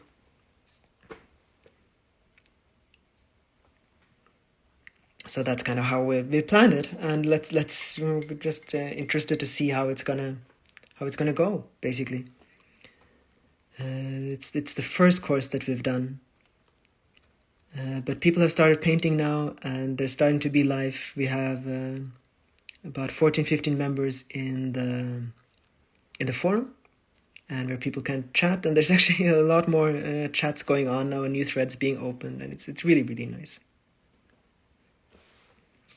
Okay, so as I said, the idea is that wind or sun has come onto these trees, so the snow is gone. But I did want to have some snow here, so we're just going to decide that the sun hasn't gotten there. And so we're going to have snow on that one. But I'm going to do a little bit more of the black shadows first, so I know exactly where things are going to be. Let's not have too extreme snow. Sehr schön, danke. Hej Joakim, vi ser på fra Oslo. Hej Wenche. That's really nice. Wenche is an old family friend. It's so nice to have her in the stream here. Oh yeah, welcome to the stream. They are watching from Oslo. It's just so much fun to have these live streams and people from everywhere and from any time of my life are kind of joining up in the same place here. And I can see already that Sunday really is the time that we're gonna choose to have them more regularly. Så morsomt at du er her, Wenche. Kjempegøy. Jeg er veldig interessert i å høre hvem vi er. So I'm just asking who's we. She said that we are watching from Oslo. Okay, let's see here. So, okay, so we have the branches and so on, and let's start adding some snow. I still can't decide, and the second I put this brush down, I have decided. So I can't decide entirely how... basically how much snow there's going to be on this tree. I'm supposed to be at church at this time. My son is sick. Well, I am glad that you are here. I'm sorry to deprive the church of your company, but I am glad that you joined us. Ah, you mean for the Sundays? Well, you can always choose a different time. We can have a little opinion poll and see what time is best. Would you use fan brush for snow? So sure, fan brush you can use for snow. It really just depends on what you want to do. So I like to use fan brush for kind of grasses and so on. And let's see here, I'm not going to actually use it, but I can. So if I wanted to have some white grasses with snow on, I can just do like this. And then I can do it. I'm not entirely sure what you mean for snow. Depends on how. And of course you can do this too. But I like to have a little bit more control, which is why I'm doing it with this one.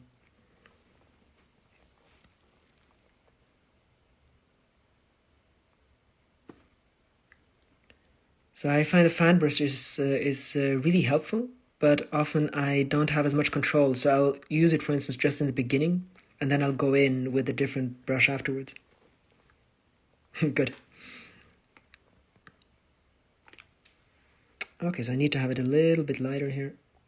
Let's see. Awesome. No, thank you.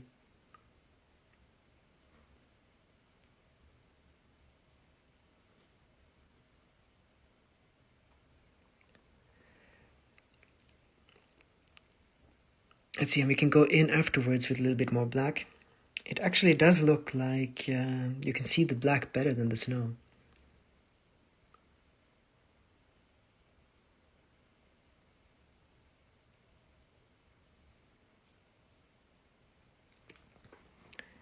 So, okay, I'm trying to see what else we want in here. So we can have some shadows afterwards.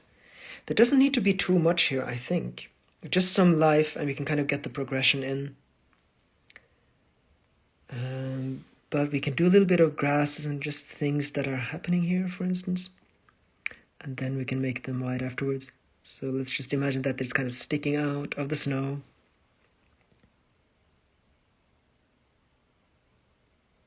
Like so, and we'll get some snow on top of it afterwards. Welcome, Healing Petra, to the stream. Let's see here. I can have one more little tree here. So yes, please, possibly make the live streams earlier or later so I can catch them. I'm honestly sad when I miss one. Well, I'm sad that if you do miss one. So how much later then would be the best time for you? I'll make a little poll later so I can kind of figure out what time is best. Trying to do it so that the Americans can join too, and so that I can still get my dinner in the evening. But I mean, I can always do that an hour later. So probably later then. Is the snow on the ground in Norway yet? So we did have snow, but it actually melted again. And I think the true winter is going to come now basically this week. So we had some snow and it actually was on the ground, but then we had a kind of a little freak warmth in basically all of Norway. So now there's no snow, but it's going to come back, I think. Hopefully this week.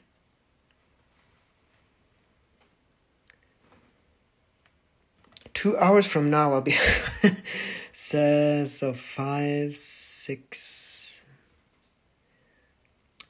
So maybe a bit earlier, actually. Let's do the poll and let's see. But I think for the Americans, especially on a Sunday, it's not a problem to do it earlier. And it's going to be this dark and cozy earlier anyway. May I know what the type of paper you're painting? So this isn't paper at all. This is actually on a wooden canvas. Not a canvas. It's a book. So I can show you. This is a book. I just had to tape it shut. This is probably easier. So it's wood. I'm painting on a wooden plate right now. So that behaves a bit as though you would chalk your canvas. So it's quite different now, of course. If it's once I painted it completely over, it behaves just normally like an oil, like a canvas. But when you start to paint it, wood behaves quite a bit differently. So yeah, this is actually wood that I'm painting on right now. Often I'll be painting on canvas board or paper. So there are wonderful canvas papers that you can use. I really like, there are some from a firm called Hanemule, and they have wonderful ones. And they'll usually be the same for acrylic and oil.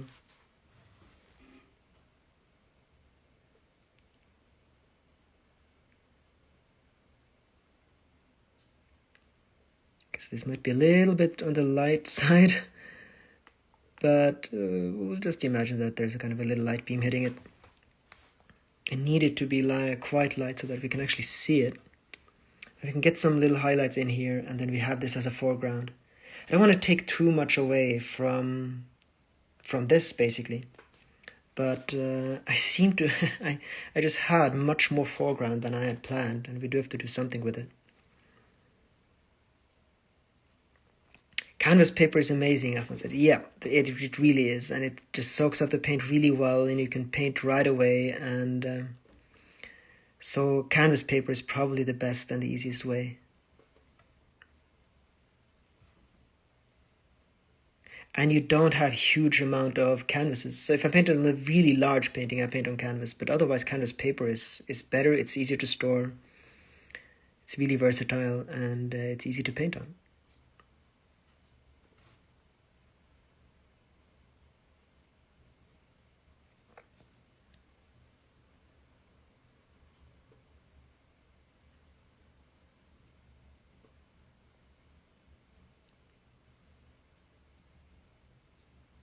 Okay, I have to make sure not to rush this, because these are basically the finishing touches on this painting. Of course, we do need the stars still. Do you have to prime this wooden surface? No, not at all. So we buy them from Ukraine, these books, and we've talked to them, and they don't prime them with anything beforehand. So it's just a smooth wooden board when I get them. And oil sticks really nicely to wood, so it's not an issue.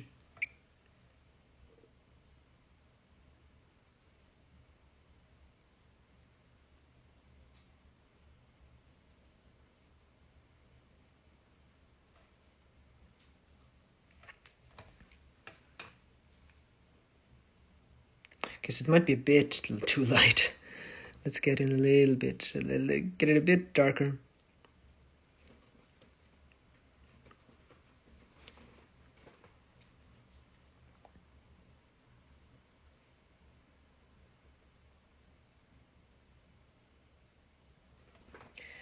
How are they doing? Are they still in Ukraine? Yeah, so the last books I got did actually come from Romania, so I'm not entirely sure if they just shipped through there or how they're doing it. But last I heard, they had started up. As I said, we just got the books a few weeks ago, and they are going.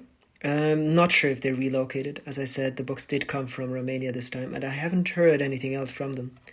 But it seems that things are going well. And they were located in Kyiv, so they might have had some problems now, of course. But I don't know much more. But I'm glad that we can support them in this way, and it's kind of a wonderful mutual benefit. It's kind of a way to support that's still just, I mean, a trade.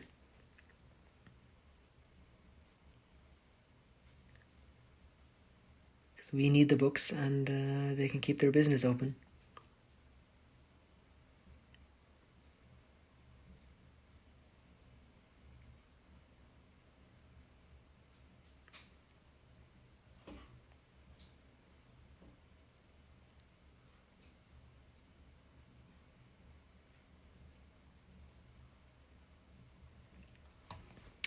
Okay, this really is much too light, but we'll sneak in a little bit of color here, and there's kind of the side that for some reason more light is hitting that than everywhere else. You can make it a little bit darker here. All the best wishes. Must be awesome that it still works with the books so great. Oh, thank you, Elizabeth. It was nice to have you here in the stream.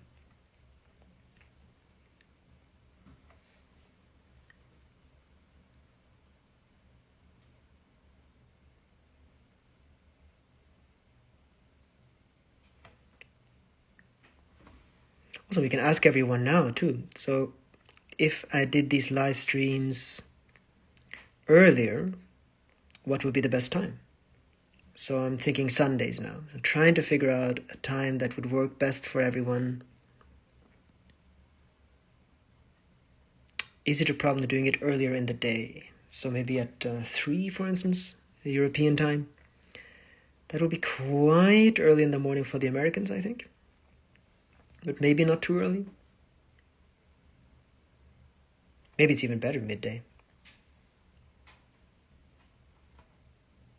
Bye, it was great. See you next time. See you next time, Andreas. It was nice to have you here in the stream.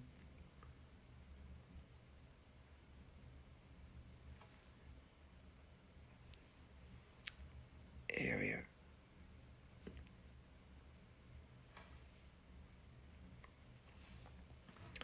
Okay, let's get those grasses. And I did want to try to put down some stars. We'll just have to see if it's too wet still. I have to wait a bit. Sorry, I was away for a moment. I asked you, Krasi, if it's better at 3 o'clock European time. Oh no, I'm staying. Just feeling compassion for the Ukraine. Oh, you're staying. Who makes the books and wanted to send positive vibes. Oh, right. Yeah, oh, very good, Elizabeth. Maybe not during daylight, so one can be outside and not miss the stream. That is true. So maybe later then. Maybe it is better later. Okay, so one for having it later instead of earlier, which we can do that too.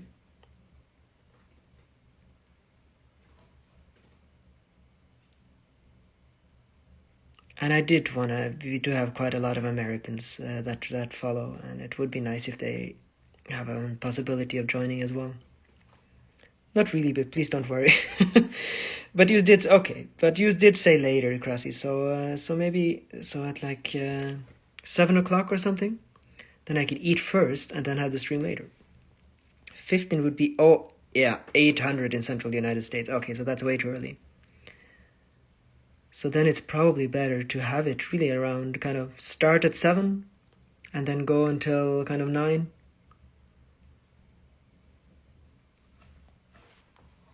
I think that's decided. Or maybe at 8, even later. Later doesn't seem to be the problem. It seems to be the earlier that's the issue. And I suppose on Sundays not too many people go out to party, and I don't really think that the audience here are the greatest partiers anyway.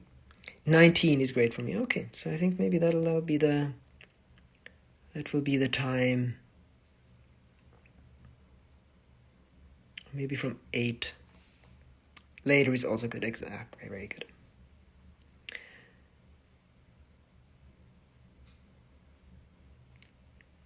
Okay, let's see here. And once I have this color, I can just sign it at the same time. Let's get a little... I never really like to have a huge signature on my paintings because I kind of think I like the paintings to not be invaded by anything else. But apparently people do like the signature, so there we are. 1900, Animals Dance is good. Angenehme Uhrzeit. Very good. Okay, so I think that's 7 or 8 beginning, and then 10 to 11. And then, of course, I don't have any dinner plans or anything after that, and we can just keep going into the wee hours of the night, which is nice.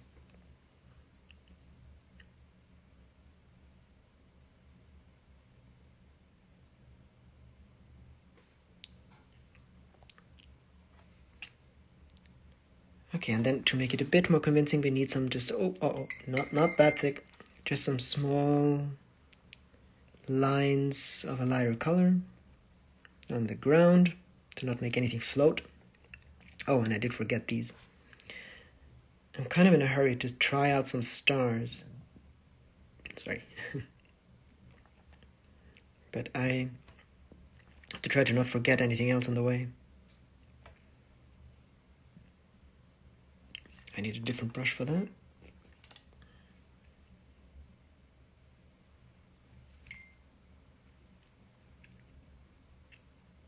Yes, there's no need to rush. We've done 1 hour and we still have at least an hour to go.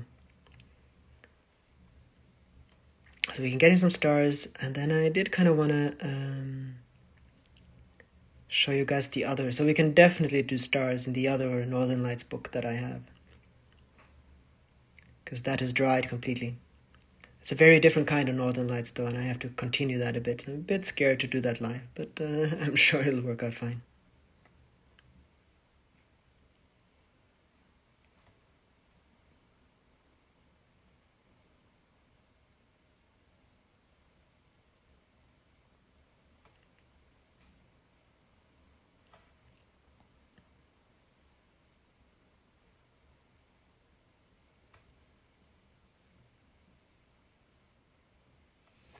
I would sit under the trees on the left and rest for a while and enjoy the view. I really like that. Oh, what has happened here? I seem to have sprayed a bit of paint into my painting. That's not good. So we have to get rid of that. This isn't good at all. Thankfully it was still a little bit wet, and that's a bit scary too. Okay, that didn't happen. Depth is great. Thank you, Ahmed. It's good to get some praise while I'm making mistakes. So I think there we are at for now here. I'm not sure if this might be a bit too dark. We might want to have some lines here too.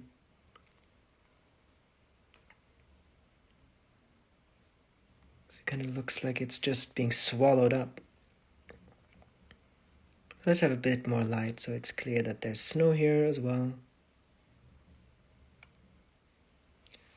For some reason it says that 2 minutes are remaining, which is not good because I want to continue this live. So if I suddenly disappear, I'm going to get back live again. It seems that I only have 1 hour live and then it shuts off. This has happened every time. So, hi Emma. Okay, so let's get this out quickly. My live stream is going to shut off in about 1 minute and 30 seconds, and then I will start the live up again. Happy little trees. Absolutely. So I'll start the live up again, and I hope you guys will join me there. And we'll just continue for another hour afterwards. So yeah, the live is about to... I have a countdown going here in my live stream, which says 1 minute remaining. It seems I'm right on time. So don't worry, the live stream is going to cut, and then I'm going to start up the next one right away after that. So I hope everyone got that, and I'm just going to do that now, probably. And then I'll be right back. So I hope to see everyone on the other side.